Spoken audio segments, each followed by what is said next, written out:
Jarvis, it's Art Online, it's week 6, and today we are going to be painting a fabulous lobster. So today's project is this magnificent lobster. You are going to paint a creature that looks like this using watercolor, candle wax, and a little bit of sumi ink.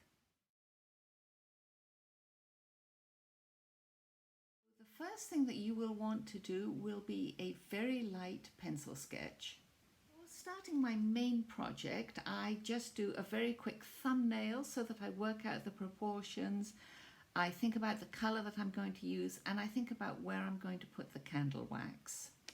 So I have my rough pencil sketch, and now I'm going to grab the candle wax. So this is just a stub from a leftover candle. It has to be real candle wax. It can't be a surrogate sort of soy candle.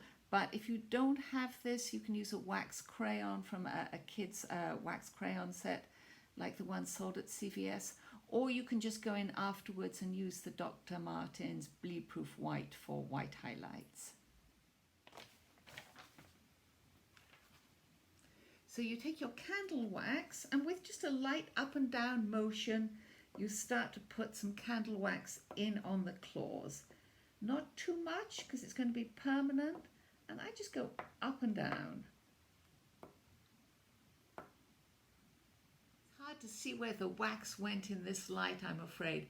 But trust me, I put it on the sections of the claws and I put it on the body. And once we start to put the paint on, you'll suddenly see it appear. I'm going to start with my yellow, number 43, and that just goes up at the top, over here.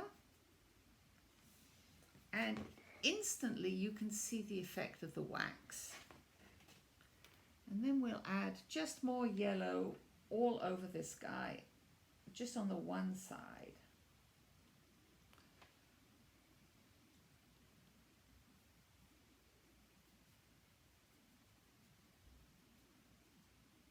So I'm putting a little bit of yellow on, and then I'm going to move over and add some orange. So the yellow goes on, and then we put some orange on.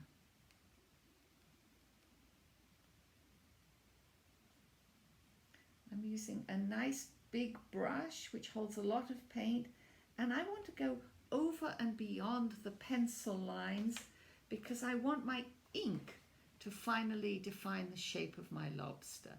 Here you'll see the yellow and the orange bleeding together. And once I've got the orange on, I'm going to go with the red, and I'm going to go with number 30. Number 30 is a little pink for me, so I mix it with 31, the orange, and I start putting the red on. And again, I don't worry too much about staying within my pencil lines. And you'll see how fabulous those colors look together. To start with a lighter red, and I do one pass over here, and then we'll go back in a moment with some darker red. Now with the darker red, and when you feel you've got almost no paint left on your brush, then you can just take it to a fine point, just test it on your paper, and pull out the antenna. Just give them a lovely swoop. And then a couple more front claws maybe.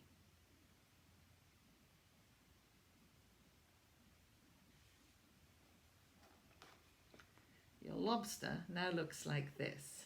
Ink into a nice little jar so that, God forbid, it spills, it doesn't go everywhere and you don't have too much to clean up. And you take your useful garden stick, this is my beloved stick, and you start to define the outline. And what you want to do is work wet so that the ink fuzzes and bleeds with the paint. So here we go. And you can see immediately what I mean. Where it's wet, it fuzzes. Where it's dry, you get this nice sharp line. And these contrast of lines is one of the things that makes this painting so fun.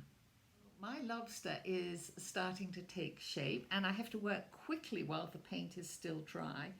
And you will note that the most remarkable thing about this video is that I have not said the word, you have to wait, which is incredible. Almost done. And the last thing that I like to do is take my little stick and just sort of stipple him by going up and down to get this sort of texture on his claws and on his body. So here you see the stippling starting to define the claws even more. So here is your final finished product, and I can't wait to see what you do, guys.